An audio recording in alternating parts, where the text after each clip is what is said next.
цьому випуску. Адвоката Еміля Курбетдінова викликали до слідкому окупованого Криму. Это очередной виток давления. Кримські мусульмани допомогли родині заарештованого Теймура Абдулаєва. Очень много людей откликнулось. Частина Авдіївки зруйнована внаслідок атаки бойовиків. Мы думали, когда все закончится, вернемся домой. Теперь нам возвращаться некуда. Вітаю! Час новин на телеканалі АТР, 28 березня, 1125-й день анексії Криму. У студії Скандер Меметов. Адвоката Еміля Курбетдінова викликають до слідчого комітету в окупованому Криму. Щодо нього проводиться дослідча перевірка за нібито розголошення даних досудового слідства. Курбетдінов вважає, що це тиск на нього як адвоката та громадського діяча. Нещодавно Еміль Курбетдінов разом з батьками Мустафи Дегерменджі та Ервіна Ібрагімова їздив до Брюсселю, де розповідав про порушення прав людини в окупованому Криму. Також Курбетдінов провів аналогію із виведенням зі справи Ільмі Умерова адвоката Ніколая Полозова. Все, о чем я говорю, не является государственной тайной. Все, о чем я говорю, является открытой информацией, которая предоставляется следствием. Я никак не мог узнать какую-либо тайну следствия и разгласить ее и так далее, и так далее. Исходя из этого, я полагаю, что это все абсолютно надуманно, и это очередной виток давления и очередной виток, так скажем, действий Федеральной службы безопасности, связанных с моей профессиональной деятельностью. Свідка захисту у справі Чийгоза допитали у суді. Сейран Егамбердієв, кримський фермер, який 26 лютого 2014 року приїхав підтримати цілісність України під стінами кримського парламенту. Він розповів, що представники проросійського мітингу прийшли задовго до призначеного часу та почали провокувати проукраїнських активістів. Заступникові голови Меджлісу Ахтему Чийгозу закидають організацію масових заворушень біля Верховної Ради Криму 26 лютого 2014 року. Чийгоз ув'язнений у Сімфропольському СІЗО понад 2 років.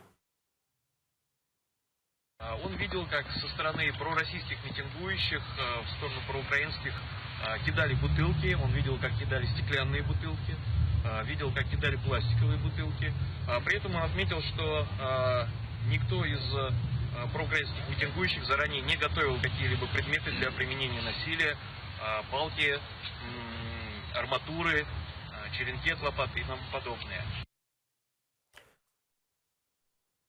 Обшук за участь у радіоефірі. У Криму ФСБ обшукало будинок кримсько-татарського активіста Вальдара Шукурджиєва. Торік в ефірі радіо «Голос Криму» за версією спецслужб активіст буцімто закликав до порушення територіальної цілісності Росії. Чоловіки у камуфляжі зі зброєю 20 березня увірвалися до будинку батьків Вальдара Шукурджиєва, вилучили документи та книги.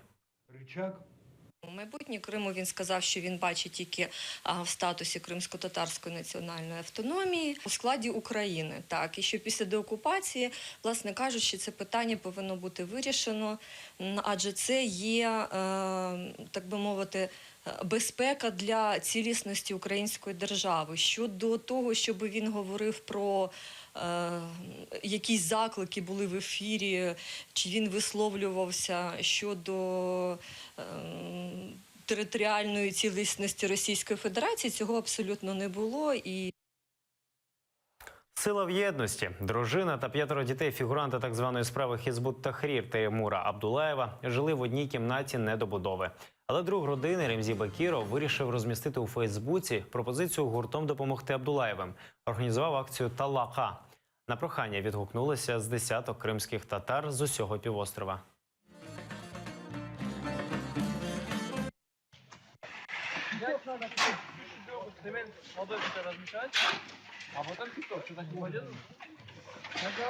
Около 190 перепостов, то есть очень много людей откликнулось и выразили разного рода инициативу, как материальную, как физическую. А здесь, альхамдулillah, собралось человек 10, может, больше, работают, заливает стяжку. Иншаллах, желаю и прошу Аллаха, чтобы брат быстрее освободился и все остальные. Про брата Тимура мы можем только хорошее сказать.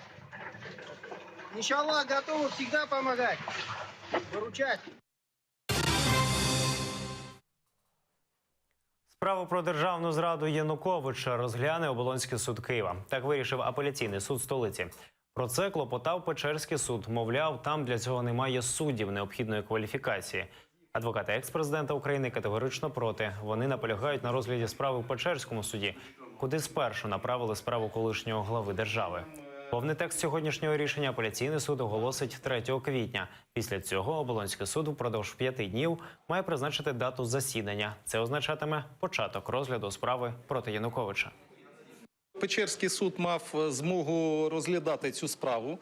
Були судді, визначені законодавством, і які мали можливість розглянути питання і розглянути справу по суті, але чомусь Печерський суд не забажав це робити. На думку захисту, тому що вже на сьогоднішній день всі розуміють безперспективність судового розгляду справи щодо Віктора Януковича. Сторона обвинувачення були готові до будь-якого суду, тому що сторона обвинувачення зібрала достатній обсяг доказів для доведення винуватості в будь-якому суді міста Києва або України.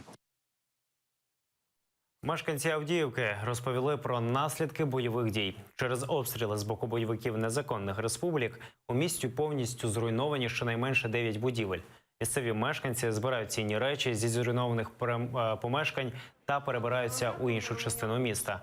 Днями українські військові повідомили, що терористи незаконних республік гатили по Авдіївці з важкого озброєння та градів. У нас окно просто было. Мы были у мамы. Ну вот, пожалуйста. Мы думали, когда все закончится, вернемся домой. Теперь нам возвращаться некуда. Это ихнего дедушка еще строил. Вчера днем я работал, мне позвонили. Женщина позвонила, говорит, сына, говорит, попала этот самый, разбила. Я сразу на велосипед сюда, тут милиция уже, полиция тут это самое, понимаете. Ну что, вот увидел увиденное. Что делать дальше, вот не знаю. А это уже прилетел град. Град прилетел. Затриманих у неділю у московських мітингарів утримують в нестерпних умовах. Про це повідомив засновник російського інформаційного порталу Владимир Сєчкін. Він переконує, що затримані туляться в переповнених камерах, їх не годують і навіть не дають води.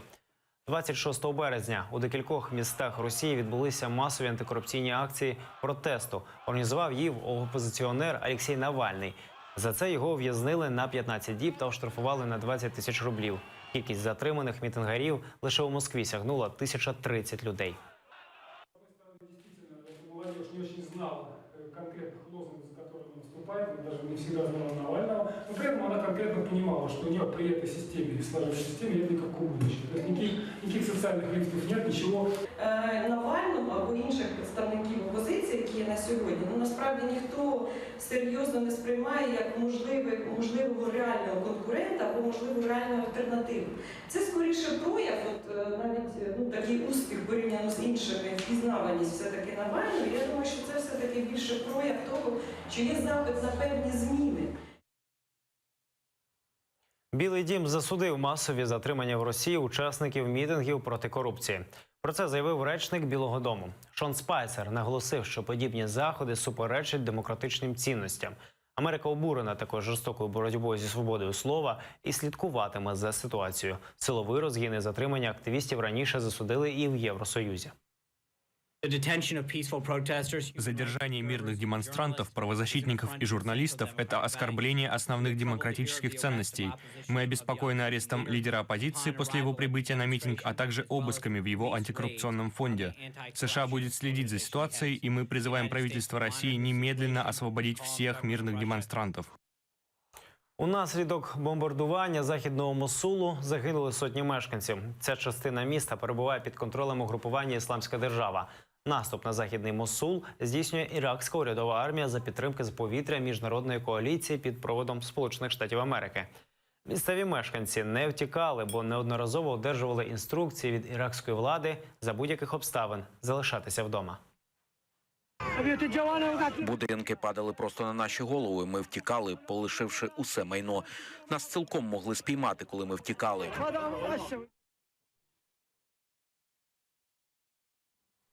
У Криму відбувся благодійний ярмарок майстер-класів. Відвідувачі таких заходів оплачують 1 урок якогось кримсько-татарського ремесла. Також вони можуть придбати якийсь з готових виробів. Усі зароблені гроші йдуть на допомогу нужденним кримсько-татарським дітям. Організаторами виступила команда кримських волонтерів «Ачик Юрій Клєр» «Відкриті серця». На останньому з таких благодійних майстер-класів активісти зібрали рекордну суму – 80 тисяч рублів. Дети, которые приходили на предыдущие мастер-классы, когда видят где-то афишу, объявление, они уже охотно рвутся сюда прийти вместе со своими родителями. Они приводят своих одноклассников, своих друзей. Когда семья приходит, родители с детьми и участвуют в одном деле, это, конечно, очень позитивно. Навыки у меня есть, я научилась, у меня было огромное желание. А теперь буду шить для своих племянниц, там, внучатых. Це всі новини на цю годину. Дивіться наступний випуск «Заман» кримсько-татарською з Муслімом Умеровим за 45 хвилин. Ефір продовжує програма «Бугунь». У гості до Айдера Мождабаєва та Ірини Ромалійської завітають військовий експерт Юрій Бутусов та сестра загиблого десантника Іляна Гайдук. Вони говоритимуть про вирок генералу Віктору Назарову. Будьте з ЕТР. На все добре.